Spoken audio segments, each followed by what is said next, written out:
Good evening / afternoon, wherever you are, everyone. This is the GOVitational Amurphsmash's glorious brainchild. We're into the final rounds here, so we've got Meighdea playing Mianthril, who are both 2-1 at the moment. And then the winner of that will play Roguebagel, who has to lose twice because he's currently 3-0. It's double elimination. I'm glad that Murph was organising it because, you know, I just assumed it was Swiss because I don't know anything. Anyway, that's enough rubbish from me. Let's say hello to our co-host, Magic Star. Hey everyone, good time zone. Really glad to get a chance to be at the start of this one and also be at the end of this one. So I look forward to some really nice matches that are going to go down. So first one of the day is indeed Mianthril versus Meighdea in the lower bracket. Place for second, well, basically for your second chance at the finals. We have Meighdea on his red-blue Mythics deck and Mianthril on the red-white party deck, I think, is the best way. So we'll see if Maul of the Skyclaves is going to claim every single victory in all of these spots so far. That is a hell of a card, isn't it? It has been doing a lot of work. It is. Right. It seems like they're on their way. Get to look at the guts of Meightea's arena stream. We did notice a good spot by Magic Star that Meighdea has already won 12 games today since the weekly challenges reset. So clearly a person to be reckoned with. And how's that for your opening hand? It is a keep, but not a happy keep, I would say. I mean, you got your lands, you got interaction, so you do really hope on the draw to get a 2-drop potentially, although 3-drop wouldn't be bad. And you're up. You know you're up against an aggressive deck here, so yeah, got to put in those hard yards. But I don't think you would be unhappy if this ends up being a 3 damage hit from the Teeterbrink Ambusher, right? For sure, yeah. I think Mianthril will want to do something better with their third turn. So let's see. Are they going to drop a land, or have they already come out in trouble? They're deep in the tank on that. The real question here for Meighdea is going to be, that's not a good sign. That is definitely a bad sign. So Meightea's definitely got the upper hand on this side. We're using the username. You'll see Jedi Dawn as Meightea's arena profile. So just so people understand, we're not talking about two different people. About the fact that even Ryan never got that right, so there's a bad joke to be made about that one. So.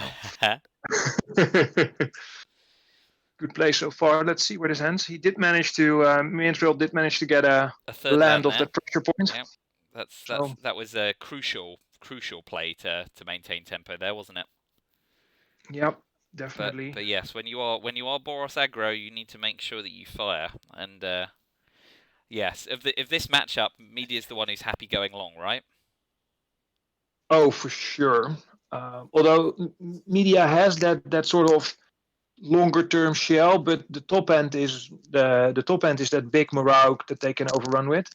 The rest is also mostly 2-drop, 3-drop, right? So that Spark Mage is only 4-drop we have right now. But are we going Spark Mage to kill the Raptor? Do you think here? We could be, right? Or are we going Spark Mage? Are we doing Ambusher, do something with the Zulaport, and Spark Mage the Teeterbrink later on? That's true. Plenty of time, and Meighdea is much better at this game than I am, so I'll follow. If I have to play the Spark Mage to get the Raptor because it neatly blocks the Ambusher, and even if you do it, it's a solid 2-for-1, including extra mana. So, oh wait, it's a 2/2. I love it when players make me look like a genius, so that's the important thing. It's like I read Meightea's line perfectly. I'm just going to put that one in the bank. It's the only reason we're sitting here commentating, right?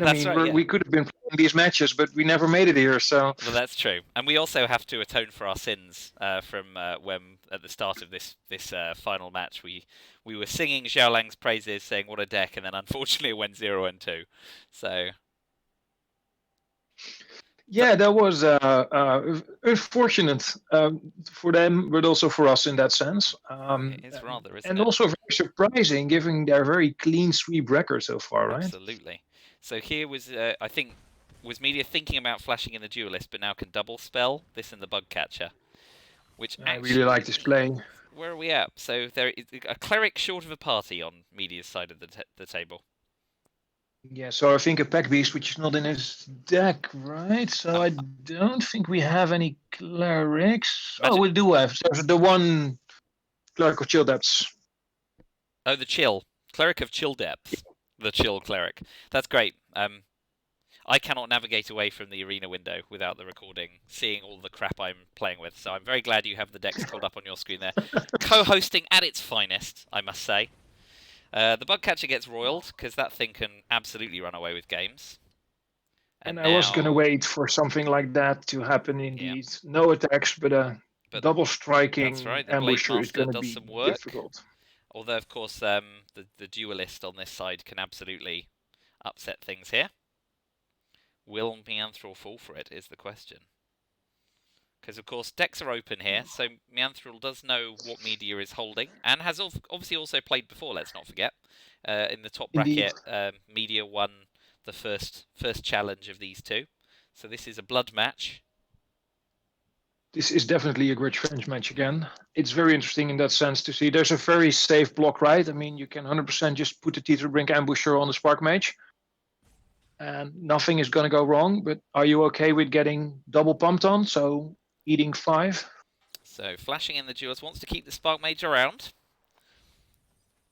And they lose the Vanguard Uncommon Warrior friend off the top of the deck. Okay. Of course, inevitability is looming here because Seafloor Stalker can become unblockable. So Mianthril will have to do something about that. Yeah, this is looking to be definitely in Meightea's favor at the moment, to be fair. Yep. Although a little bit of inevitability it's goes a long way. To see, right? We're in round 6, if we're not in round 7, and there's only 3 lands on the board for Mianthril, so definitely a little bit screwed there. Mianthril's had a nightmare. Ooh, that's going to create a just the one token for the warrior.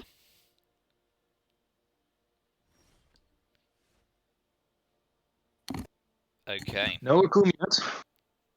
So, I mean, I haven't seen any Akum being really worked yet, so I'm actually sneakily rooting that this game is going to go a little bit longer, but I think that Meighdea is going to close it out pretty quickly with pushing the 3-3 through here. for 3 and then dropping the Geopede. Seems like a decent turn, and then of course you've got a double pump option next turn to get through with another 5, and you can kick a snare if they don't attack. So there's Meighdea has a lot of answers at his disposal, and that's the kind of nature of a blue-red deck, isn't it? You know, having that time to find your answers. It is interesting though, right? Because without the Seafloor Stalker, it's basically a board stall. It is. And given that the majority of the big tickets for Meighdea are on the board, I can see even the red-white deck win this in the long game. Yep, if they can get that if the draws line away. up. Yep. But in this case, I think it's with that bubble snare in hand and that Moraug potentially coming down. I know we're well. Yep. It's finding a land, getting Moraug down, finding another land. So that's probably a turn or 2-3 away at least. And yeah, if they don't get the Stalker off by then, the game's going to be over before that even happens, isn't it? Yeah. Tough. And I always wonder, the Skyclave, the mole doesn't give lifelink, right? No, it's just flying at first strike. Yep. That's just flying plus 2 flying at first strike. No big deal. Why does anyone think that rare's any good? So Mianthril is... Which means if it comes down on the squad commando, it can suddenly be a race again, right?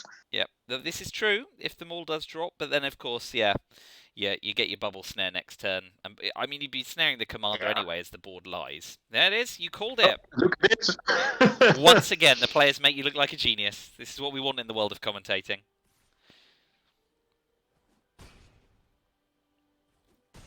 Yes, the double strike from the Blade Master does a lot of work there. One more lance could have been almost lethal as well. That's right. So I think Meighdea will be kicking the bubble snare here, I think. Right? But then the maul gets passed over anyway. So, yeah, it's getting dicey. I guess that this is just gonna go for it, isn't he? This is just lethal on board, swing on everything. The trample on the sky Geopede makes this lethal on board. There you go. Doesn't even have to worry about the next turn. Thank you for doing the maths there, because it's Sunday afternoon, and I had a heavy session last night, so I'm not doing maths today. Maths is off the menu. Math is for blockers, right? That's right. Like we always That's used right. to say to each other. And Mianthril is doing that right now. So yes, without some fancy tricks, we've already got 6 coming through without the trample.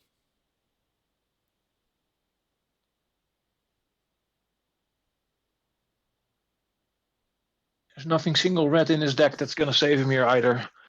Not that I can think of in Zendikar anyway, right? There's no No. the cheapest red pump is 2 mana. So this should do it. Yeah, he won't even he let the first strikes go through. Yeah, I'll have my damage, but you can't have yours. So, Meightea's sideboard. Any thoughts? Sizzling barrage, because there may be some blocking going on. He's getting an anti-cognition in. Interesting.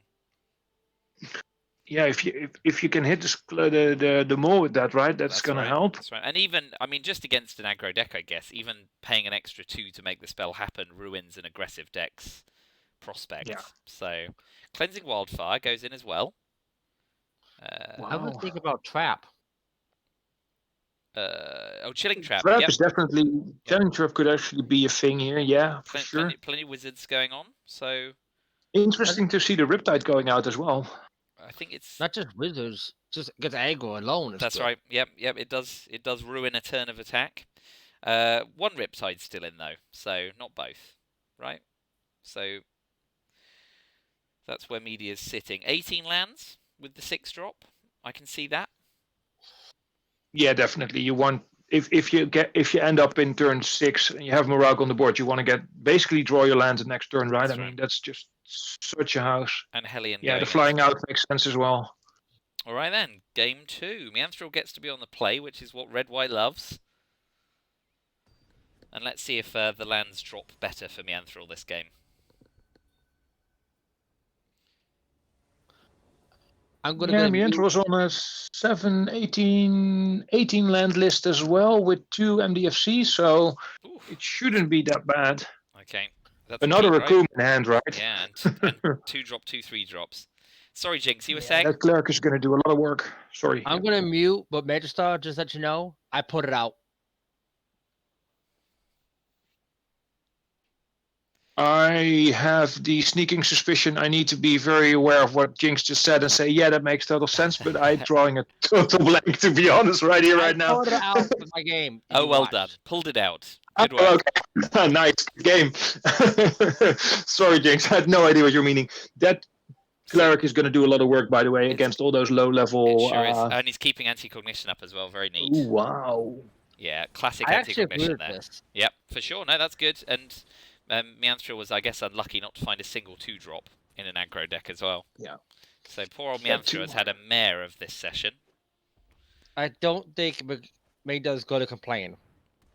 No, Meighdea will like all he can get. Oh, and an Inordinate Rage as well. Landfall. This is basically what they needed to get, but they're going to be raged upon here, and that's going to be such a huge blowout, I guess. Yeah, this is... Oh, wow, no blocks. No. Someone saw this coming. Yeah. Wow. Mianthril is... didn't play the cleric, actually. Under the cosh here. It's going to be... Yeah, cleric would have left up Rage as well, wouldn't it? So... Yeah. I guess... I don't know. Yes, a good question. The maul is out. This could be problematic. I think we passed that point. All right. So now, that helps. It helps a little. I guess the problem is that you can share equipment. It helps not at all, right? They can't kick it, and they just have to put it on something, and that eats their entire turn. I mean, this bubble snare might as well cost 4 here. Yep. It is. He's getting land screwed, unfortunately, because he can't play the cleric as well, can he? No, he can't. Up against it. So that moves the maul and costs a turn, yeah? I actually would have raged, just to scry. Yep. Try and find that extra land. Yeah. All right. Yeah. So we've had 2 games where land has definitely been the person's downfall. Yeah, which is funny, right? Because with this set and the MDFCs, land seems to have been slightly less problematic. In the end, found an island. So Morag or cleric is the question. You're not going to last long anyway, I guess, with the commander. It's 2 turns. The 2-turn clock. You have nothing in the air, right? That's the problem. So Yeah. that bubble snare was totally justified there, but you have nothing in the air, and we saw the kite sail, the wings being, what is it, the Cliffhaven kite sail being boarded out That's by right. Meighdea. So I don't think there's anything they can do. It's 5 damage, right? So even no, the sizzling barrage is a 4 damage. So the moment it's a 5/5, it's basically untouchable. I think I liked Jinx's idea of scrying there to try and find an answer quicker. So, because it's now 1 turn clock, right? So there's no point in scrying next turn. It is a 1 turn clock, but it's also now a 1 turn clock the other way around. We don't know that there's no landfall, right? But That's if Meighdea rips the combats. land off the top, it's Yep. going to be insane with the rage that's going to last your 2 attacks. Indeed. So, praying for a land. Will they Or get not, it? right? This is the moment we need to decide who we want to root for. Do we want to see a 2-1 or a 2-0 game here? That's right. I'm not going to root for either, but I'm going to root for more games. So let's hope for another land. We can distinctly say that Mianthril is looking like the advantage. The wildfire will landfall. So there you go. And Found it that's another way. land. So with inordinate rage as well, there's some blowout potential here, isn't there? This is I'm gonna Make Stalker unblockable. Can they make No. the Stalker unblockable? That's too expensive, right? Yeah, it is too expensive, I think. Thinking about it, no, doing it. So that means no pump. That means no inordinate rage. Okay. I mean, this is presenting lethal if no blocks happen, but it's not come to that. And now we wildfire for landfall, and Stalker's going to become a 5 unblockable, but that's not going to do it, is it? Oh, land an inordinate rage. Okay, that's lethal, because Stalker is unblockable and gets the pump. Yep. Well, there you go. It all came Where good. did that land come from? Cleansing Wildfire. Oh, that's in the... Oh, one in your hand, one in the... That's Cleansing Wildfire sacks the land and puts it brings in your one hand. in your hand and one tapped back into play. Nice. So, there you go. Well, that was quite the end there. Indeed. I'm not sure we saw that coming off together quite so well. And the talk begins. Indeed. Yeah, Cleansing Wildfire it goes and gets you one land, but then it just draws you a card. So it you had to get the land off the card draw. Oy, that came perfectly, didn't it? Yep. You drew the land of Wildfire. Now I'm angry. Yeah, no, that did go. Basically, it went exactly as it had to be able to convert to lethal there. So that was truly something. If land is lethal and land was lethal from the beginning of the turn, then I knew I was screwed. But well, yeah, no, that package all came together. Lethal now or lethal in the next turn anyway, right? So it was either Meighdea was going to rip this land off the top, or you were going to have lethal the next turn. So it was a pretty close one there. So we will now get ready for Roguebagel to come in for the final set. Again, any preference on who streams which side? Roguebagel is death. He can't hear us. Oh, that's true. So, Meighdea, you can continue to share if you want, but no pressure. Yeah, I'll share. Yeah, superb. Well, thank you for that.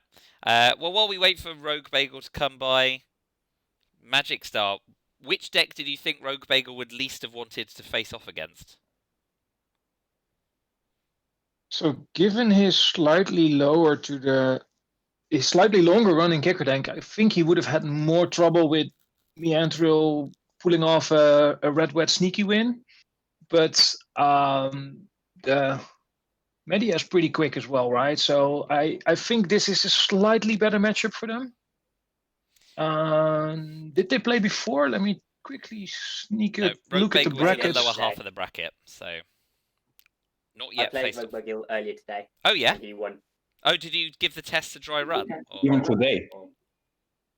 No, it was the winners bracket. It was the winners bracket. You're right. Yes, we didn't televise that bit. I remember. Okay, well, so in that case, Roguebagel also has first blood.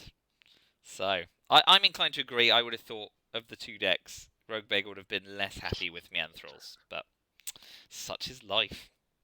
Have you edited any more YouTube videos, Card? Nope. This is the first one we've recorded since the last one. So, Okay.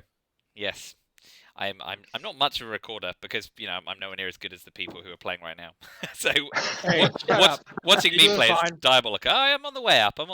But there's a reason that I only made it to the second round of this, I think. Hey, at least you made it to the second round. Well, I was going to say, you made it to the second round, right? So roll on you next beat the ball tournament. hands down there. Murph's biggest But it's problem. interesting that we can go into another match between Meighdea and Roguebagel here. Indeed. That's they literally played over less than an hour ago. Yeah, so Less than 3 hours ago. I feel like Murph's biggest problem is whether or not he'll be able to keep it to 24 participants next time, or if it'll go up to 32 or more. Because I think people are starting to knock on the Yeah, door. people. 32 would be brilliant. Well, People 24 are the knocking first on the round. door. This thing Yeah. is a hit. So yes, it's been something. One of my 32 would make interesting. it much easier. Yeah, there you go. Living the dream. So Mianthril, Meighdea, and Roguebagel took part in the first team draft that Mianthril put together. So the last 3 people standing in this tournament used to be teammates and are now fighting one another. And we lost the team draft, just to say that. Well, but one of you's going to win today, so isn't that nice? We're probably just not team players. We're just at our own. Must be that. Yeah, captains of your own ship. That's fine. Cool. I was going to say there was a very interesting team draft happening there, and pretty close, right? I think we ended 5-4 as well with some pretty close matches there. So See, this yeah, Discord that was a has it fun all. exercise. This Discord's got it all. It does, and it's definitely a format and there was some mixed opinions. We did a quick download afterwards with the group as well on what we liked and didn't like, and there were some mixed opinions there. But it's definitely people who were in on doing it again, me being one of them. I really like sort of the new dynamic of focusing a lot more on your picks and what do you ship left, what do you ship right, and can I sneak a good card under a better card so that it ends up with my teammates. And we also, in all honesty, you have to be really switched on during the draft portion. It takes a lot of thinking is going on. Oh boy. I mean, I And barely definitely. barely have room to think heuristics normally. As well over all the times you've been playing Booster Draft, and this being something most people have played much less of. Those heuristics don't work as well, so you've got to go back to basics and think out what you're doing. We need to set up a beginner's sure. team draft for someone like me. I don't think I'm ready for the big game. No, I think it's definitely fun to have. It's also very enlightening, at least for myself, right? You at the end you go back to your team and you go, where do you guys end up? And you try to have a good idea around that. And I had 1 out of 2, and then you sort of predict where the others are, and we had quite some discussions, and we ended up having 0 out of 3, I think, for our opponents. Oh, excellent. So I like it. this is very interesting how the dynamic goes and what you can get away from it or And not. dissecting. That's intriguing. You So, guys should try a random team draft. is that where you draft random teammates or you draft random cards or both? You draft first, and then after the draft is over, then you get find your out team. who your teammates Oh, are. amazing. So you can't actually you might end up So cutting you don't your know if teammates. you're hating or if you're helping at Oh, all. brilliant. You're That's- just praying that this guy is your enemy or your teammate because you just gave him them all. That sounds like a beautiful headache. I think, Jinx, that I like the actual team draft more than the random team draft, in the sense that the strategy comes in what do you pass and what don't you pass, right? The other one is basically just try to sort of get the best deck while still hating on 5 people in the pod instead of 7 people in the pod, and knowing that some of these might be your friends that you're taking the good card away from. But the fact that it's predetermined and you know you're passing to an enemy or you're getting from an enemy, that word sounds so harsh in English. Anyway, from an opponent is probably the better word here. It makes it a little bit more strategic, I think. In the poker world, they're referred to as villain rather than enemy. Whenever you're just dissecting a poker hand, you are hero and the opponents are villain. So, if you want a softer word than enemy, villain might work. Oh well. Okay, yeah, no, I hadn't considered that one. I'm not sure if that falls into the softer, but sure. Villain just has a moustache twirling quality. It definitely does. Yes, it's the Wario of the games world. Indeed. Oh, nice. Well, Roguebagel's having lunch, so we can segue into interesting conversation. about food. I was going to say, someone is teeing you up for a pasta bake discussion here, Card. They are actually. I'm due a pasta bake. No, last night was great. We had one of the guys that my father-in-law drinks with down the pub has just set up a smoker. So they're doing like delivery food for you to cook in your own house. It's not like Get takeaway. one more way, you're like LSB. I know, right? So we had smoked short rib and smoked pork belly last night, and it was great. But unfortunately, we had 2.5 bottles of wine and a beer with the dinner. So I woke up this morning feeling slightly tender. Still about 11 o'clock or so. I'm definitely fresh now, but I was playing some Eldraine this morning, and I was like, oh man, I am foggy. It did not go well. You even had an extra hour this night as well to sleep it off, so it must have been a pleasant evening, I would say. Yeah, it was good. It was good. No, the extra hour does a lot. So I've got a fun anecdote about time zones. Back in Edinburgh when I used to live there, I had a friend who did like DJ nights and stuff. So I'd go to those, and once he did a DJ night in March when the clocks go forward. So we're out and he's spinning tunes and we're drinking and partying and stuff. And it gets to 1 o'clock and the bouncers all come along and say, right, get out. And we're like, but the place is open till 2. And they point at their watches and they're like, clocks have just gone forward to 2. Get out.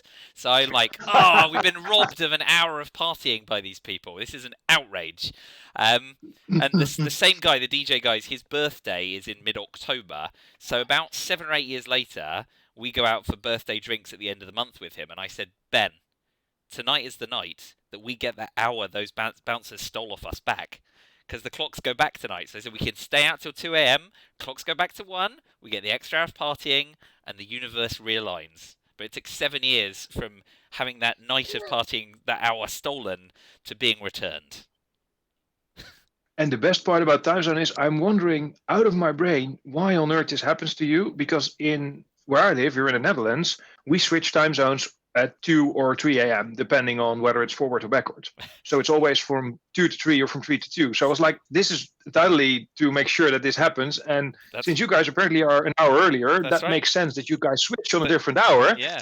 But I never realized this. If I'd had that extra hour, it wouldn't have been a problem. But there you go. No, indeed. Yeah, we're 2 to 1 or 1 to 2.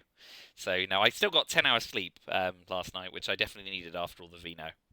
So yeah, I can imagine. It was good though. It wasn't as well for me last night. We had a South African Shiraz Viognier Mourvedre blend, and then we just had a straight up Aussie Shiraz afterwards, which was nice. Was as tanniny as choices. you'd imagine. Yeah, well, with red meat, especially smoked meat, I think it did the job. So that's our LSV interlude while we wait for Roguebagel to finish their lunch. Hold on. What is We are going to have to ask now what Roguebagel's lunch was, right? I mean, yeah, that's right. Yeah, there you go. So, great minds here think alike. Well, I'm pretty much always thinking about food, which helps. So Mrs. C is downstairs. That is where the love for all must come from, right? I mean, you just combine your two best hobbies then. Yeah, you know it. Mrs. C is downstairs because we've got our first tortilla press. So we're having squash tacos tonight. So very excited. Homemade, nice. Yeah, well, so I get through a lot of burritos, like more than I probably should. And when you buy them in the supermarket, first of all, they got palm oil in, which we try and reduce our use of. And secondly, they always come in plastic. So I'm like, we can improve our environmental footprint in one fell swoop here if we buy a tortilla press. And our Spanish deli in Cambridge down the road sells them. So we've branched out. Although, of course, if we're really arguing environmental sustainability, is the tortilla press is made of metal, I now need to make like several thousand tortillas to offset the metal use versus plastic consumption. So this is where I do maths. I don't do maths when I'm playing Magic. I do it when it comes to like food and environmental sustainability. But I like that, right? I mean, that's I think a good way of looking at it, and every small bit helps. And over your life, you're going to make enough tortillas that this is going to matter. Yeah, I mean, it's one reason for me to live longer, that's for sure. But then, of course, eating more tortillas will probably reduce my lifespan, so that's the trade-off. Oh, that's going to be tricky to calculate that out. But that's above my pay grade. In general, I think it's admirable, right? Reducing plastic, reducing your palm oil consumption. I think both are good ways to go about that. And and eating more tortillas is fun, so that's nice too. Yeah. So, then don't stuff any meat in them, right? Well, not too much. Although we've got the reason we bought the tortilla press is we've got £3, £4. What is that? Yeah, £3. So 1.2 kilos of turkey in the freezer, which we're going to defrost, slow cook, barbecue, shred, and do like a Mexican night next Friday with Mrs. C's parents. So with slightly less wine next time. I think I've realised two and a bit bottles between three of us is a bad move. So I've learned my new quota. Mexican night is also just a couple of Coronas and then some tequila shots, right? I mean, nothing can go wrong there. We are taking some tequila. I think I've got 5 different types in the cocktail bar downstairs, so we can bring a few along and try them out. Roguebagel is enjoying lunch so much they're not telling us what they're having. He is. This is an not outrage. at all. I mean, it's An absolute outrage. So now I'm rooting for you even more, Meighdea, because Roguebagel's not telling me what they're eating. Root for me in the first match, and then root for Roguebagel in the second. There you go. Actually, I tell you what, if Roguebagel is not eating a bagel for lunch, that's immediately a contradiction in terms. Was Murph about to say I know, something? right? Now? I mean, I saw bagel Murph sounds more like unmute. they would sneak a bagel in the middle somewhere, not as a formal meal at lunch, right? That's right. I thought you meant sneaking a bagel into a bagel, like a Big Mac. That would have been something. Murph, were you about to say something really incredibly witty and then muted? I saw you unmute and then not say anything, and that's tragic. I feel like... There we go, come on. Oh, I felt like I missed the opportunity. I was going to give you a razz about only having 5 types of tequila. No, that's now is the time to do it. So we That was it. That was the joke. We can talk tequila. No, I can't. Oh, Can't drink the stuff. oh, really? Is that like Yeah. can't had bad experiences with it? Can't allergic just- to it? Can't Nope. gives you a just bad headache? Doesn't agree. just don't enjoy. Oof. Yeah. Boy, man. Yep. It's the only drink that really sort of doesn't agree with me on a general level. I'm on the bad experiences with it side. I can have it in cocktails. Yeah. But neat. This island seems to have, so the UK specifically, seems to have a lot of people who have bad experiences with tequila, either slammers or something like it, and then it kind of turns them away from it. I was Not going to on say the island. tequila is totally fine normally, but not in a slammer with some 7-Up. That just takes me back like Ooh, 15 years and to tequila, memories I don't really want to unearth anymore. Okay. Mianthril, what were you about to say? Hit us with it. It's not a thing on the island only to bad experience. Indeed. Tequila. Just wanted to point that out. So, has anyone seen the movie Super Troopers? Oh yes. Okay, so someone has. This anecdote is a complete waste of time. Right at the start, where one of the guys drinks 4 shots really quickly and then does a karate kick. One of my party tricks when we go away on cricket tour is I do that with 4 shots of tequila. It's great, and it means that the rest of the evening is pretty wild. So I recommend can that. imagine. That's one way of coming into a love of tequila. But I mostly like Meighdea, long cocktails, like a Diablo, cassis, lime, ginger ale, bit of tequila. Nice long cocktail, different way to enjoy the spirit. Not quite the same as having the slammer. So there's some options out there, which I'll be introducing to Mrs. C's parents next week. I just go classic and have a margarita. Margarita. Oh, so I love a dirty margarita. So, like in a dirty martini where you use the olive brine, in a dirty margarita I use some of the like pickle brine off jalapenos. Not much, just a little, but it adds this really amazing spicy kick at the end of the margarita. And it's delicious. As long as you like spicy stuff, that little jalapeno kick at the end is wild. Actually, sounds quite good. Discovered an interesting variation this summer of basil in it. Oof. So we started doing frozen basil margaritas. So you make Nice. the ordinary mix, but without the lime. Is it without the lime juice? I think it's without the lime juice. And use basil instead. Just the alcohol. Slightly more freeze it so it floral. goes like mostly Ooh, solid. lovely. And then whiz up basil and all the limes to get the lime juice. Nice. And it's a lovely frozen.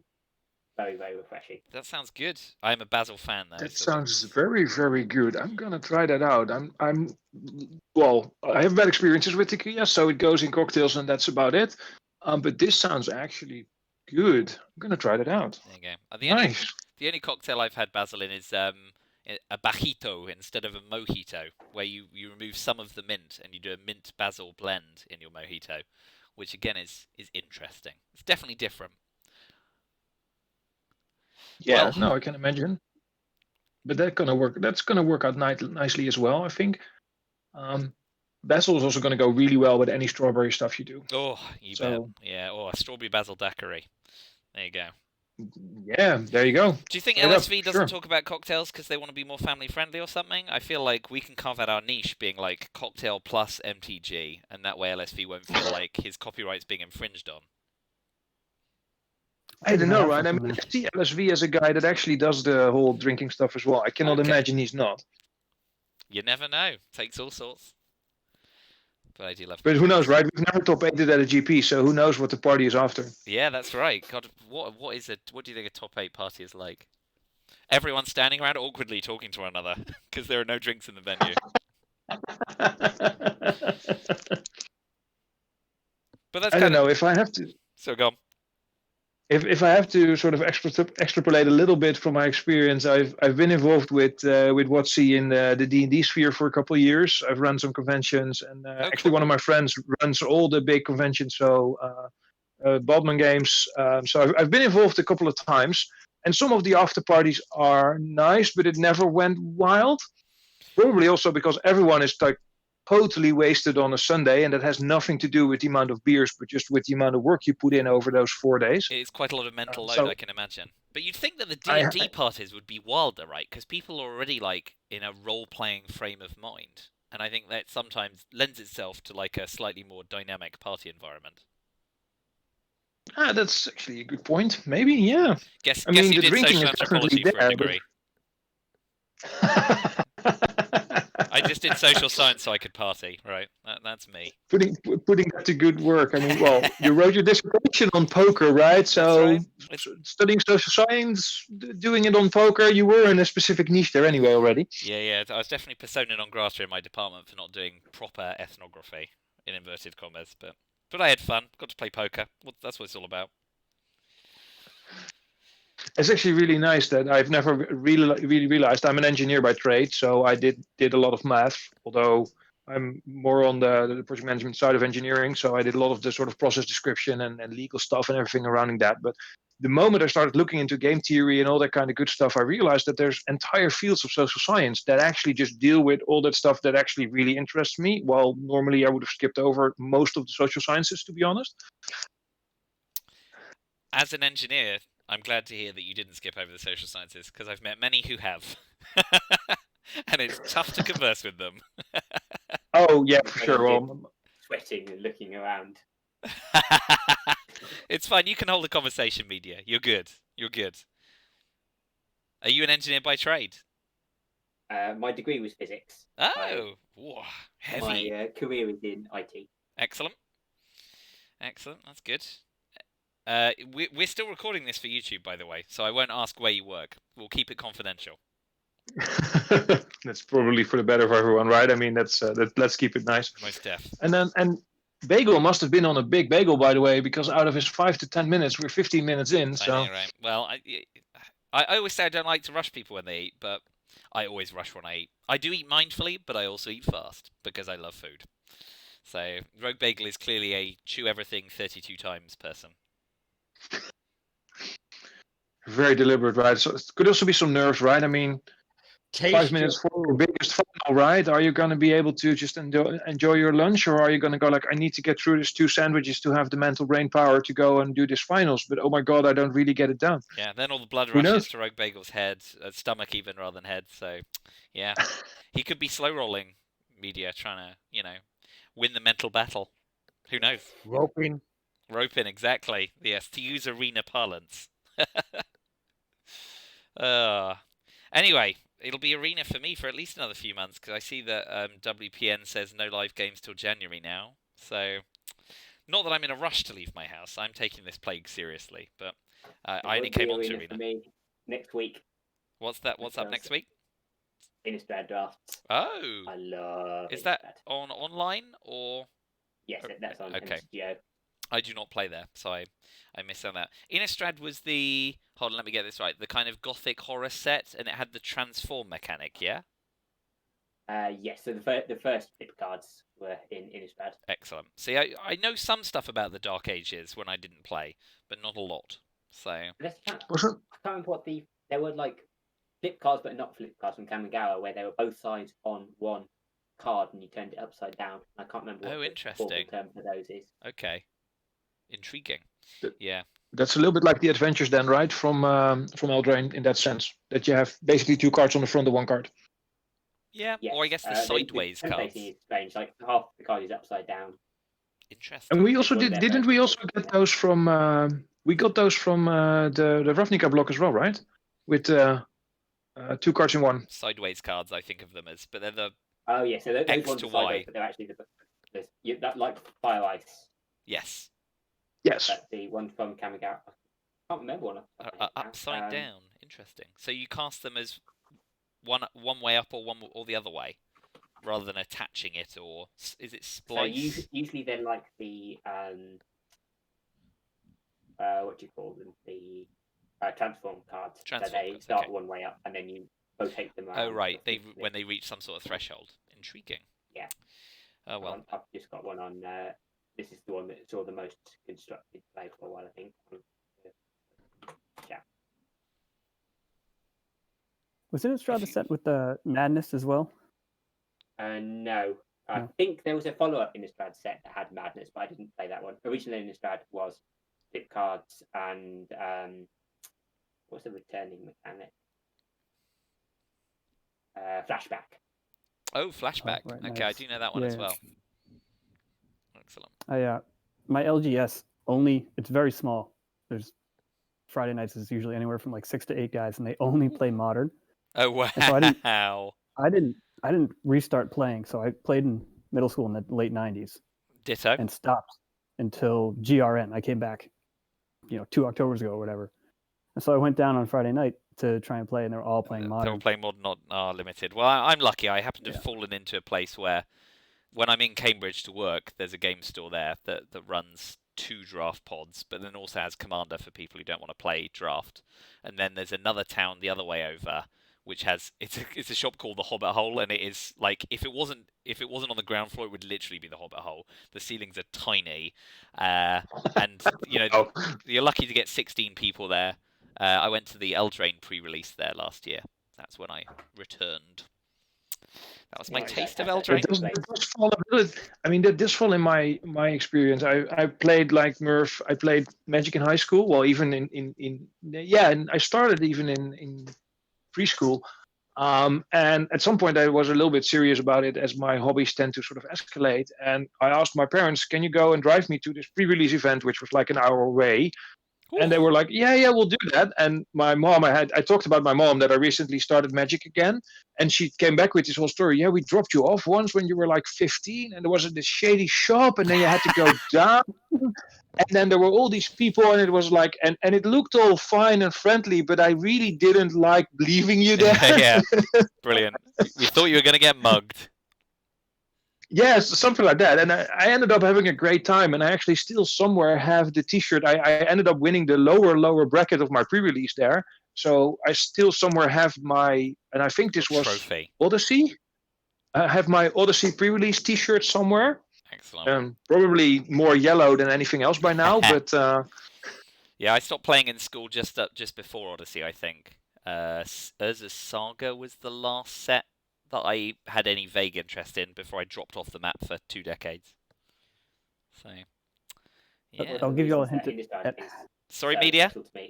I say one of the reasons Innistrad is so special to me is that I've just moved out of London, and like I said, inverted commas, local LGS was a bunch of blokes who met down the pub on a Thursday or Friday brilliant. night and did a draft. Oh, nice! So it was sanctioned.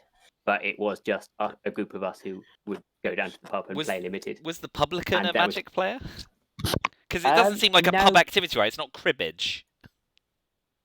No, but you can do lots of things in the pub. Did you get a lot of people wandering over and like, what is this? Occasionally, yeah, but with their pint glasses. Okay. They just had a guy who ran it had a relation with the pub owner, and brilliant. We had set aside tables that were reserved for us. Oh, brilliant! That's one cool. long together to do the. And on a Friday evening, then, like that's a good publican, letting you have a table for a Friday night. I can't remember if it was a Friday. It might have been a Thursday or another weekday. Cool. That's nice though. But yeah, it was a really great time. So there was only maybe 10 or 11 people in the group, so you were always drafting with a set group of people that we were good friends. And Excellent. That's cool. Yeah, did a lot of Innistrad drafting. Very nice. Well, we'll enjoy it when it comes to online then. We know where you are when we lose you. And Roguebagel's here. Wasn't Innistrad going to come back soon for in a remastered set, or was something else? Meighdea was saying remastered is coming out early next year. There you go. Oh yes, it's one of the another releases. set I drafted a lot and enjoyed. So Roguebagel, we're recording, so be family friendly because it's going up on YouTube. But yes, sir. Tell us what your lunch was. Most importantly. Poke. Poke, very nice. Oh, Hawaiian nice. style. It's a little fancy. Oh no, I like a little fancy. That sounds good. Very good. All right. Anyway, so Meightea's offered to stream his side of the game, so we'll just pick up on that. Good luck to both of you. Thanks for agreeing to let yourself be recorded. But of course, no one can be humiliated at this point. This is the grand final. You can both maintain some level of pride, and I'll just try and shame you both, so you don't need to worry about that. Very good. Shame. Absolutely. I'm just going to mute myself. Okay, so. perfect. Yep. Sounds good. Yeah, I'm going to mute and deafen as well. Right. You ready for us to start when I'm ready when you are, and I can stop talking Ready about when food you at are. last. Excellent. I can fill the time with food-related conversation. That's no big deal. I was going to say a quick look at their decks again, right? So we have Rogue on the blue-green white splash deck. That's right. With the white rare, the green mythic as well at the top, the Warden. So 2 gold cards in white green which do landfall stuff, but mostly a kicker package if I remember rightly. Yeah. Yeah, kicker package with the kicker land and the crawling barons. So some really nice high-end stuff coming on. Excellent. And then Meighdea with bubble snares incorporated. That's right. Yeah. That should be the name of the deck. So we see the challenge going in. Shout out for Premier Draft Throne of Eldraine. It's back, people. Oh, come back, Meighdea. What did I do?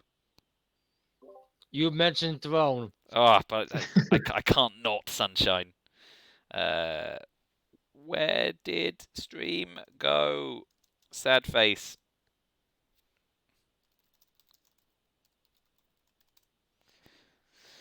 Well, we'll just have to hit and hope that Meightea's still watching. Oh, I think he DC'd. Well, this is reassuring. Ah, poor Arena. Oh. More food talk. Yeah, well, now we're going to have to talk about Eldraine, so we've got to fill the time. Magic Star, you've expressed discomfort playing the set. I'm having a total love-hate relationship with Eldraine, to be honest, and to be totally open here on the wide internet. I have a abysmal win rate in Eldraine, but I love the flavor, I love the pictures, I love the set as a whole. So I'm working hard to actually get better at it. I have a Premier Draft open right now that I'm tend to jump in when I finish and have my dinner cooked for tonight.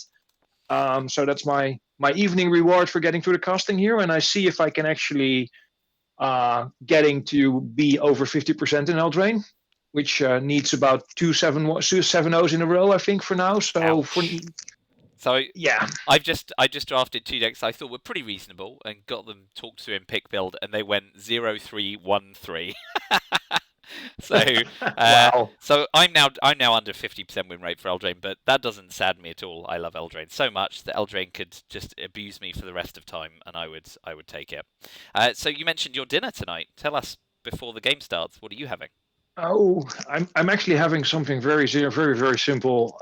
Sundays is usually I'm the cook in the house, so I always cook. So Sunday tends to be reserved for just some fried eggs and some bread. Nothing very fancy or special. How do you like your eggs? Fried eggs. Sunny side up. Sunny side. I'm over hard, so I'm literally the opposite. No, we can no longer be friends, Card. I'm sorry. No, over hard. Beautiful. No. You need to cut into the yolk, and it needs to run all over the place. I'll poach an egg fine, but I'll not have it like that fried. Right. Anyway, let's get down to business. Meightea's got a Risen Riptide, but nothing to kick at the moment. But is pulling lands out like nobody's business. That's going to be turn 6 more out coming down here. I was going to say we've watched 3 games today with Meighdea, and all 3 it's been in the starting hand. Well, there's the uncommon to kick off. Oh, but Bubble Snare's going to ruin that. And the Riptide as well. So that's a beautiful top deck for That Meighdea. is a beautiful top deck indeed. So, And this is the power of the Riptide, right? Sometimes it just sits there eating up damage, attack after attack, and sometimes it just goes to town for 5 damage. absolutely. Yeah, it's a brutal mix. I really like the card, to be honest. Does Roguebagel have any Ooh, Geezer everyone's mages? scrap. You've got the decks to hand, don't you? Does Roguebagel have any Geezer mages? Which he might be able to use to punt the has Root Grazer? 2 of them. Okay, so there's a Sorry, chance Root you Grazer. wanted Rogue's deck, right? No, Yeah. so I was looking at Meightea's. Meighdea has pulled those off the table. Yep.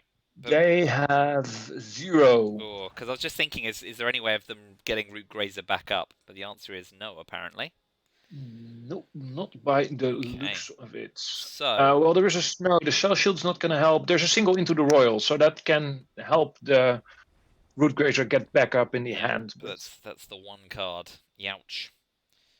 Okay. the one interesting thing, what is going to happen is Morauk is going to come down, and they're going to start attacking, and that Risen Riptide is going to be like a mini wave, like the small mini wave at the top of the card, and not the actual kicked 5/5. Indeed. Which is going to get consecutive +1s from every single attack there. This is true. This is true. And the crab is the only inevitability we're seeing on the other side of the table right now, but it's doing its thing.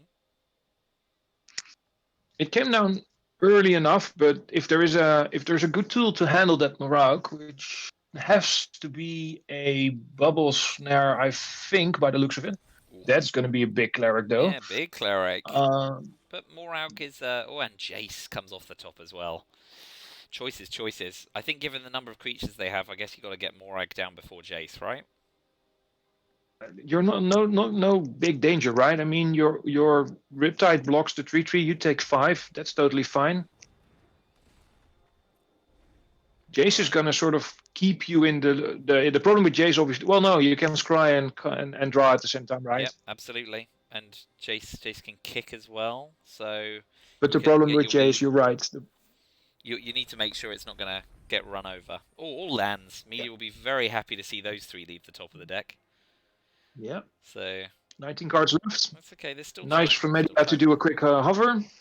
Yeah, thanks for that. It's almost like he knows that we need the help.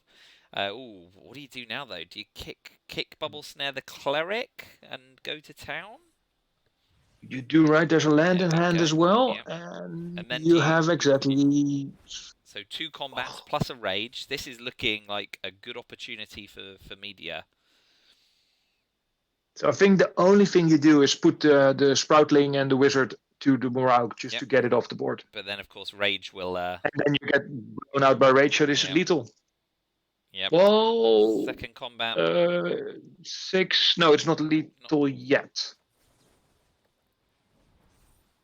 Oh, that goes on the bottom. Another nice little wee scry there. Yeah, not quite lethal because the crab will have to block. But it's looking pretty dicey because that's going to be... Oh, Bagel doesn't want it. Bagel doesn't even want to sit it out. Because wow. I think that would have been one more turn there. But yeah, what's Bagel going to top deck that deals with Morauk? Well, we saw it. We saw the Mythic do work, didn't we? That was... we definitely did. That was... 2 games in a row, and I'm just starting here out saying I've never seen it actually come together yet. But I'm getting a show. All right, so is there anything on the board you think that Meighdea could bring in? Is this one that wants an anti-cognition or not? Because we didn't see heavy aggression. I think Jetty wants to be on the play here, right? So he wants to just go. Because long run, if his Morauk gets taken away and Rogue gets some decent D going, then I don't think he's going to win the long run. Aye. So we've just seen another barrage come in with the duelist coming out. Yeah, that makes sense. Yeah, you don't think the Rogue's doing a ton of work flashing in, and 1-1 against their matchups was not particularly inspiring. That's the only change. We will see how Bagel does on the play. Early attack, right? But nothing more than that. So for sure. Oof, is this a mull? Because you can get the bug catcher out, but you're praying for an island off the top. What do you think? So you basically have 2 draws because you're on the draw for an island. You have it's a keep, I think. Yeah. So again, we've already established I'm not the mathematician in this group, but I read some of your 2/3 to pull a third land off the top when you're on the draw. So it's just a shame for Meighdea it was a mountain, but can go bug catcher Geopede now, but really wants to see that island, right? Without an island, this is going to be an uphill struggle. It is. And you draw one land. They're on 18, right? Like we said earlier, so they are a little bit more likely to draw land here. Yeah, that's the blessing. Squiddly Diddly goes off thanks to the landfall, but no 3-drop. Interesting. Very interesting. Okay. Really, really want that island turn 4, otherwise things are going to start to jam up a little, aren't they? This is going to be a turning point, and realize Bubble Snare is a double blue to kick, so also there you're not in a good spot, even Yeah. if you that's there's a nice draw. That's the time to get it. So do you think that they'll offer trades with the Geopede? Because it's going to be the squid who gets eaten. Who's gonna? No attacks. I know Meighdea well enough that if he's casting pre-combat, it's because he's not moving to attack.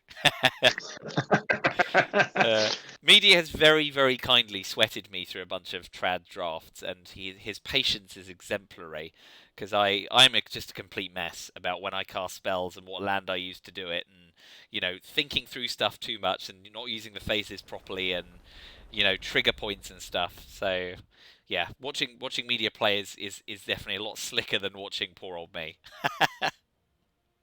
It has definitely helped me to get into that groove of thinking through my play before I attack, then making the attack as I go, and then playing the rest of my cards. And I'm sort of now ingrained to hit that attack button before I do any real casting unless I have to. Oh, that's rough. That's second Bubble Snare. That's not going to help you. Yeah, well, snaring down the Bailoff is fine, right? Isn't it? Yeah, one has to go on the Bailoff here, otherwise you're just going to die to the Bailoff. But once again, not a good spot. No attacks.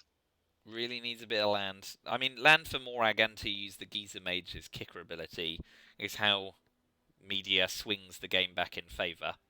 But on the other hand, Roguebagel hasn't picked up a plains yet, so gold cards aren't doing a lot right now. Plus, he used to Reclaim the Wastes to get presumably to get an island, right? Because we saw Reclaim the Wastes. He did in the first turn to get an island, so rather than a plains, which suggests that they were worried about colour screw. Yeah, and there's only 2 planes, right? I mean, so realistically speaking, worst case, 2 of those 3 cards are the golden common and the gold rare. And they need to find one of 3 potential sources for white, which is another Reclaim the Wastes or the 2 actual planes in the deck. There we go. The maths checks out. Thank you, Magic Star. So, are we thinking about a trade here with Stalker? Yeah, that seemed like the likeliest play. I think the Stalker is not going to get you there with 1 blue either. That's right. Yeah, would have been reluctant to make the trade, but with lands the way they are. Cleric comes down as a 4/5. So it looks like it's going to be a bubble snare after it attacks situation. Or so Geyser Mage this turn? But Geyser Mage doesn't. Getting a land here is rough as well, right? Yeah. I mean, getting a land drop here at least is going to give you the Sizzling Barrage on something, because your GP is going to get bigger and you can just actually get some work done. But Meighdea is just getting jammed up. Yeah. So he's expecting what? I mean, depending on what Bagel's got in hand, an attack is not a foregone conclusion here, I suppose. But Wizard taking to the skies is going to be another problem for Meighdea. Because any instant sorcery or wizard spell and that MDFC goes up. But the question is, right, in Rogue Spot, do you push here? You're on a 2-turn clock if you want to, so they have to do something. Yep. If you can get something out that makes the wizard fly, then I would just push it. Yep. But how quickly are you dying on the backswing, right? You know there's a lot of bubble snares in this deck, so you could also get caught really good by Meighdea. That's if right. they come in the backswing. You could be caught napping and get cracked back. I agree with that. Yes, this is where we fall down versus the Wizard stream, because having a look at Rogue's hand would give us perfect information, and here we are speculating. Rogue is definitely deep in the tank on this, so that's interesting. And it's just offering up the Wizard. Oh, change of plans. Yep, no combat. saving Ooh, themselves. no but comment at all. double barrage means that with the snare and the barrage, if Meighdea does decide to press the agenda, attacking into that does strongly imply... Attacking into Bagel's board strongly implies you've got something to do. Yeah, so Meightea's still playing it cannily. Getting bodies down. Establishing the The question board. at some point becomes, are you actually going to preemptively bubble snare something just so you know it's not going to untap after that first hit, right? Yeah, really wants That's that such a second bad island. play, to be honest. Baloth doesn't do a lot when it's locked down, but the wizard's going up. So I think if the wizard attacks, to use the unkick snare on wizard, stop it happening twice. Yeah, for sure. I think you got it right. And then if you're lucky, you might be able to attack into the cleric, because, you know, if you attack with a few creatures, the cleric will block one and you can barrage it. So there is a way through for Mianthril here, I think. It's set up in For such Meighdea, a way. you mean? Sorry, for Meighdea. Too many M's, I'm damn it. loud and loud. I just believe in you so much that I think you can come through in the clutch here, even when you're not controlling it. So, what do you think here? Landfall, attack with Geopede and the Geyser mages and try and draw a cleric block?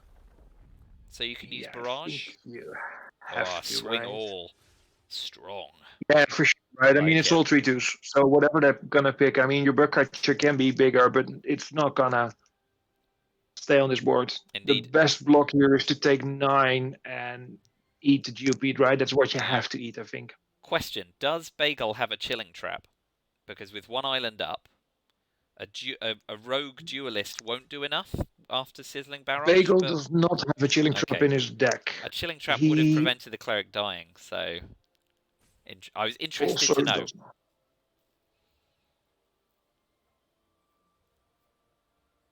That is a very interesting block.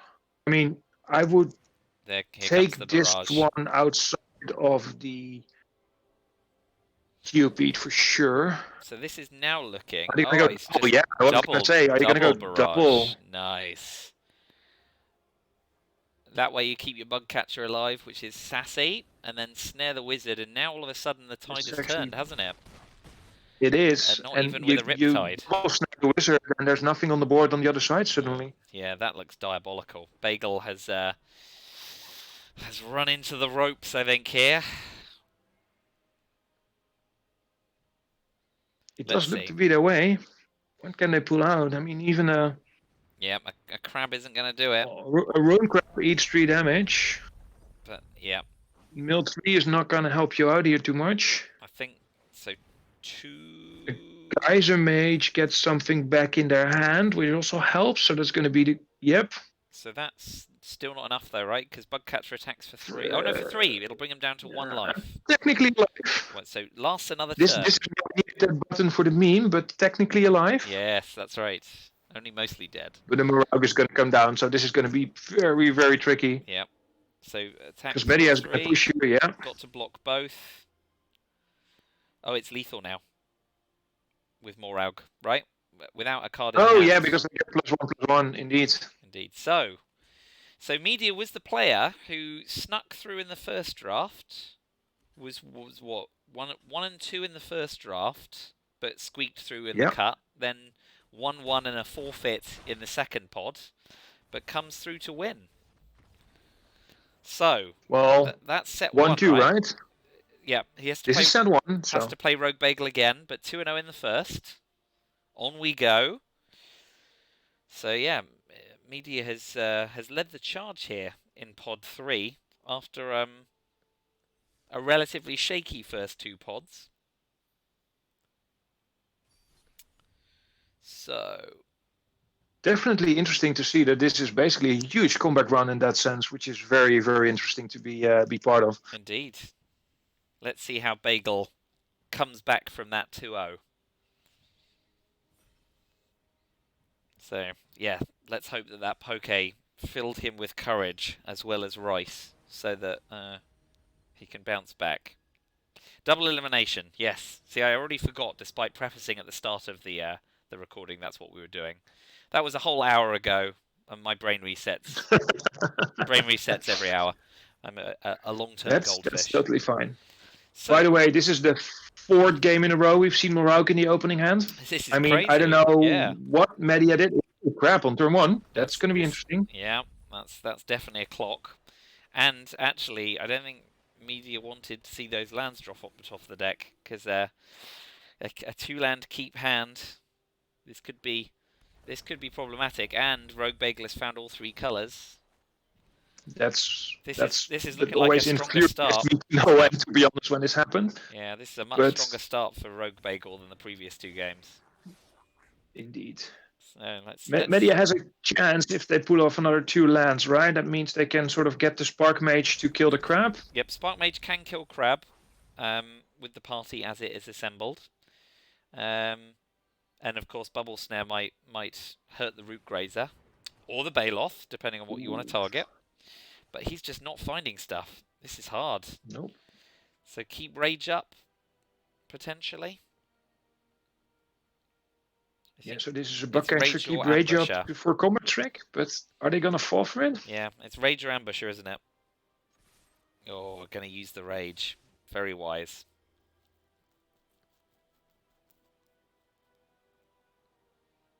So I think if no blocks, the Meighdea will drop the Ambusher, but if there are blocks, might use the Rage. But I think Yeah, no, this is a strong attack, right? do you want to use the Rage anyway? Cleric. Does the Cleric work on blocks only? Blocks only. So it's unfortunately not as good as Queen of Ice in Eldraine, while we're talking Eldraine. Any excuse to shoehorn it in. So, had a choice to use the Rage there to scry and try and find the land, but chose instead to drop the creature. That seemed to be the decision point there. Ooh, and another land coming down. Ramp. Ooh, and 2 more lands and another Rage going away. It's rough. It's looking hard for Meighdea at this point, with a strong creature and a mill on the other side. And that's the problem with that gold, green-white cold card, right? I mean, that's basically assures a mill. Yeah, absolutely. Every single turn now. It does. Yeah, so very hard. It's interesting to see if Rogue is going to even not attack with his Baloth, because it's just going to be decent on D as well. That's right, and they've got inevitability on the crab. Still wants to face, which is fine. Which is logical, right? Yeah. I think if it's Meighdea the doesn't bigger have a clock land than off the top the... here. So, question, if the Root Grazer taps here, do you snare the Baloth or the Root Grazer? Oh, yeah. If the Root Grazer taps here, you for sure go for the... Well, it depends, right? Are you losing at this point to the Root Grazer or to the Baloth coming in every single turn? Yeah, a bit of both. But now's an opportunity to Rage. And get that Root Grazer out. No, just... No one makes this block without something in their hand, right? Yeah. And passing priority is sensible here. Let Bagel show the hand first.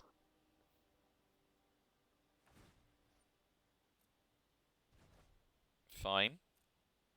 Happy to Just trade. giving up on that? Yep, happy to trade. Wow. And there's the Shell Shield. There but we no, go. it was... So, Rage will still kill it. So I think Rage It in does. response. Yeah, I would still Rage in response here, and you also want to try and... Well, scrying is a waste of time, right? Yes, that land wants to be on top, but you know it's going to get milled. So unfortunately, the scry doesn't help. No, your scry doesn't help you at all. Killing that does help, but you need a land off the top, right? Whatever the new top is, you need a land off the top, and then you also need another land after that for Spark Mage to kill the crab. Otherwise, there really is no way back. And this is a Spring Mantle Cleric? No, it's a Sproutling. Okay. I was thinking maybe that was... Oh, the Shell Shield comes back. Yeah, you need to go double land, right? So we need a land off the top of Meightea's deck, and then you can snare the Baloth, and then another land the turn after to Spark Mage the crab, and he's not got it. I think this is probably game to the mill, isn't it? It will end up, but you do in the end still need to snare the Baloth here. Yeah. And this is an easy... This has been a. I'm not sure what the idea was here, It because the hasn't. shield is not going to help out. So I would have made the block and eaten the bug catcher, because if you're going to lose to anything, it's a bug catcher coming in 2 or 3 times in a row. Yeah. Although on 2 lands, whatever is going to happen, right? I mean, This has definitely been an exemplar case of how you play a game of Magic with 2 lands, to Meightea's credit. Yeah. But it's still proven very difficult, as to be expected.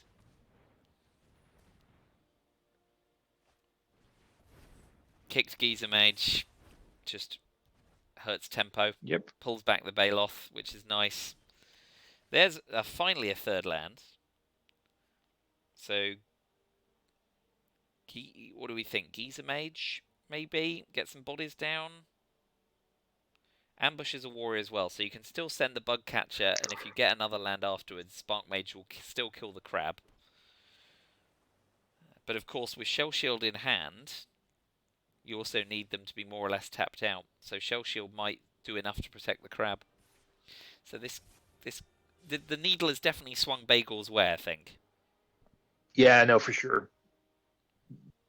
Once again, right, that same situation. He does know full information, right? So Bagel knows he's willing to commit to a trade, any trade at this point. That's right.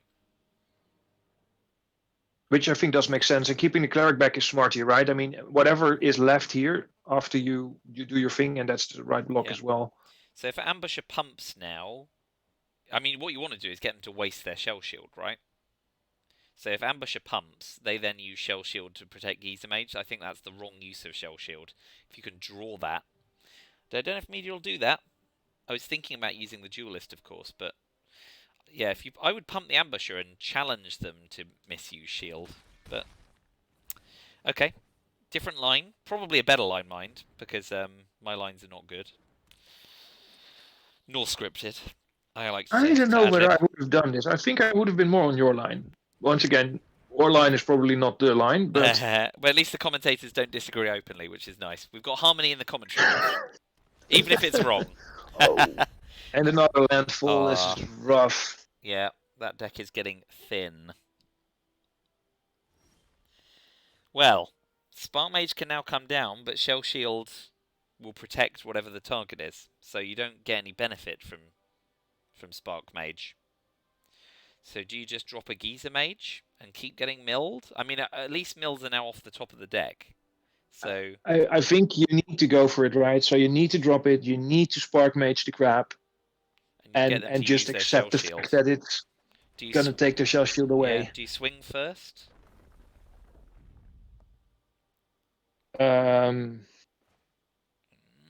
Thinking. Dropping it. So do you target the crab or the Baloth? Are you going for combat now and trying to win before mill? Baloth. Okay, so Shell Shield will drop to protect the Baloth. Which means he now can't attack. No attacks. Yeah, so is this a land? And now it's basically your opponent draws action or they draw action, right? If it's a land, they draw action. If it's not a land, they draw action. The landfall mechanic definitely has that going for it. Mirror Mage cannot be kicked, but does at least allow scrying. But it might just be a case of, well, kicked Bubble Snare on a bigger creature or Geyser Mage to fill your board out. Nah, Meighdea doesn't like that. Yeah. Meighdea is very quick to make the decision there's no way back. It will be an informed decision, but we won't see the sort of lingering over a hand that you get when I play. I agonize about, like, you know, if there's even a 1% chance I can win this. Of course, I've already drafted badly and played badly to get to the point where I'm 99% likely to lose, but I still pour over that 1%. Hey, that 1% is going to save you that one game, and then you have a good story to tell us next time we're sitting in this booth, right? I'm not sure how many have passed me by. I've seen games, I think even yesterday in the MPL Rivals, where someone... I've been watching a little bit of Croquis next to my gaming session this afternoon, and Croquis was on the Rogues deck, really behind, and I was like, he might as well scooped. He didn't scoop, and he managed to squeeze out a not countered into the story, and he got there, and I was like, well, I would have scooped, so good on him. There you go. Yeah. Never give up, and in my case, never think things through. Geopede, get the landfall in, and then Ambusher next turn because you've got no kicker cards, I guess. depending on what's off the top. This is another thing that I do that really annoys Meighdea, so it's really fun. I'm doing it while he's streaming. I go, what's my game plan next turn? And he says, you can't have a plan until you see what card you draw. And I'm like, I'm always thinking what I could do if I draw nothing. So Ambusher, because there's That no is kicker, interesting, right? I do the same thing. But- I do think through my plays based on in the what I sense have. of what am I, Yeah. what do I have, what is my, because it preempts me being sort of making the next play. And I can totally see you settling on the line there and not wanting to be settled there. That's but still. right. So Meightea's strong argument is that you do not want to be preemptively making a play that you get wedded to if you then draw something. Rough blowout here, by the way, with the sizzling barrage and the trample creature. Indeed. A shell shield will trade. And that's what happens. So this is now a straight trade. But it's still effectively a 2-for-1, right? Because they had to use shell shield and Sproutling. No, it's 2-for-2 because you use barrage. Still damage to the dome, right? Because right, even though it 8 to 4 damage, but yeah, and we've got Morag dropping next turn. Does he drop Morag? Yeah, before Geopede, right? Yeah, it always comes down. You'd be mad not to. So, a land for a kicked Geezer Mage to return Morag?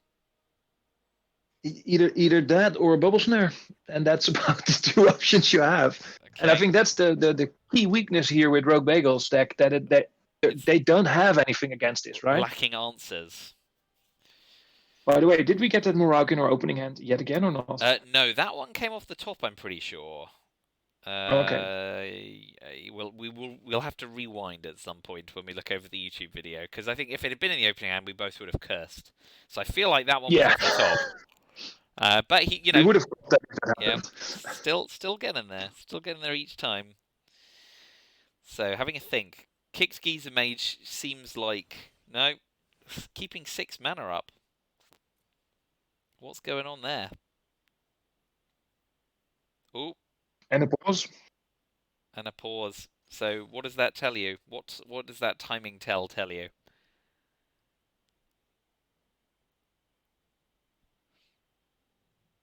Well, it's either an Into the Royal. Of course, you can send T to Peak because of the pump. No, the shell shield we've already seen. We have seen shell shield for sure. So Ambusher pumps here. It's an Into the Royal, and that's about it. What I can see. Maybe a Glacial Grasp out of the board, but that would have been casted before. Yeah. So you pump T to Peak here, right? Because you've still got enough mana to drop Geopede. Interesting.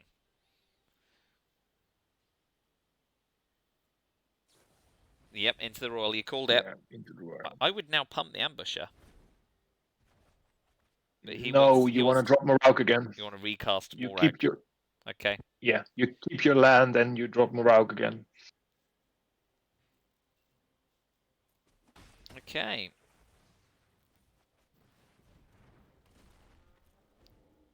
I mean, you're staring lethal in the face, right?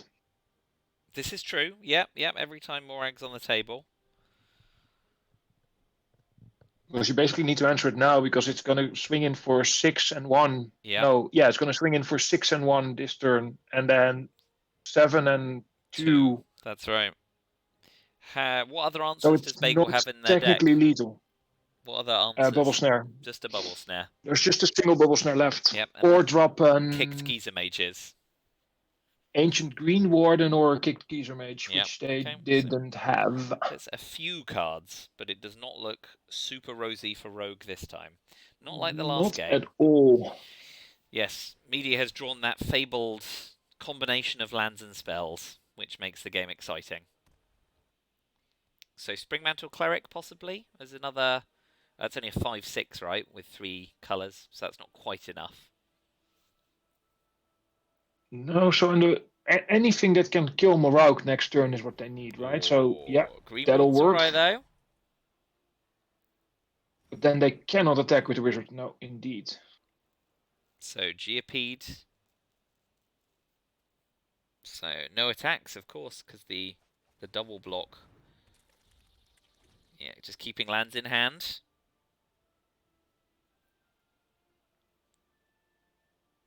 The Green Warden came at just the right time there. Here we go. Now starting to get some beef down. That's another 2 lands coming to the hand. Yeah, there we go. If that Green Warden hadn't come at that time, the game may have been very different. But now we've got a kind of KG. There is a chance. Face off. I'm still. And the Barons. That's going to get big pretty soon as well. Yeah, they've got mana. Meightea's not having any of it. Oh, that's fine. Wow. That's understandable. But like I said, Meighdea is one to make the call. And the call is made. So we're one set all. We have a decider. Wow. That's an early one. Oh, no, wait. We don't have a decider, do we? Because Meighdea has already lost a set. It's double elimination. So that's that, isn't it? It just goes to show I can't understand tournament formats. Well, good games. Well done to you both. Yeah. Thanks. So what was your thought on the TTP Cambridge? I was thinking about it all turn, and I landed on doing that, but I thought it was pretty close either way. So in the booth, I suggested pumping it to kill the wizard and then dropping the Geopede, even if Morag got bounced. But you're better than me, so don't listen. I was on your line of not pumping it and dropping the Morag again, because Morag basically represents lethal almost on the board. So yeah, that was my I hope thought. that helps. I thought he had a lot of cards in hand was my the deciding factor for me. I thought if the game was going to go much longer, I was going to lose. So we were surprised here in the booth about your concession just now, right? I mean, I would have at least taken another turn, I think. What am I hoping to draw there? He's got now like 5. He's got 4 creatures plus the Crawling Barons. He's got a much fuller hand base. I don't think there's a sequence of draws in my deck that wins me the game from there. And you'll be pleased to know I represented that in the booth because you've told me it yourself before. And I do listen to what you have to say, even if I don't execute perfectly. Anyway, well, that's been good. Thanks to Murph for putting the whole show on. And thanks to everyone Yes, it was a lot of fun. who played the third pod. Well, thank you all for playing. This is great. It's Hey, good. let's don't forget, big congratulations, Roguebagel. You Yes, Yay. many Oh, congratulations. Oh, indeed. I put all my luck into this one thing. It's good to plow it in, but I think we've seen the cream rise in this third pod. So, but I think we'll be ready for a new one, Murph. I bet you'll get 32. I bet you will, because I don't think many of us. I don't think many of us who played the first one would not want to play another, and there are a lot of people knocking on the door. So 32 is the dream is real. It's just whether or not you go higher. Good job, so Bagel. I think I would Thanks, expect Jake. 2 weeks from now, maybe 3, we'll do another ZNR, and then we'll take December off, Excellent. and then look to get 2 more Good. out of the next format. So yeah, I think the one minor criticism about GOVitational is that people have been saying, oh, there've been far fewer casual drafts. I think it's because a lot of us casual drafters have been involved in Go and getting our fill that way. So maybe a couple of weeks downtime, we can all run back to the casual channel and get some Eldraine. They've been firing a little bit here and there. They have. The weakest part was by far the commentary, but okay. What was that? Sorry. The weakest part by far was the commentary, but okay. Good. Yeah. All right. We'll stop recording there, I guess, and I'll throw it up on YouTube. For anyone else who wants to watch it post live. Thank you very much to Magic Star and guest commentator Jinx in the previous recording for being the counterbalance to my rambling. Happy to be there, and a Always big here to shout help. out to you, Codling, for putting it online and sitting with us and taking the time to do the recording, and of course to Amurphsmash for actually getting this idea off the ground and together. That's right. Great show. Gold medal for Murph for organising, and then a slightly different colour gold medal to Roguebagel for winning. Keep your eye on the channel. I'll have a round 3 report and then a roadmap looking forward coming out sometime. Beautiful. Sounds great. Sounds great. It's been a lot of fun, though. Really enjoyed it. And I've enjoyed talking about the game as much as playing it. Great. All right. We'll let everyone enjoy their evenings/afternoons. All right. Congrats again, Bagel. Yeah, Good well work. done, Bagel. Many congrats. And well done, Meighdea, for making it to the final. Well done, bronze medal, Mianthril. Good work all round. Indeed. All right. All right. Enjoy Eldraine, everyone. Yeah, hooray for Eldraine. Woo! I'm sure we'll do this again as well. I'm going back to my draft. Excellent. Best of luck. That's good. Thanks a lot, everyone. Good stuff. See you. Bye. Good stuff, guys. Bye.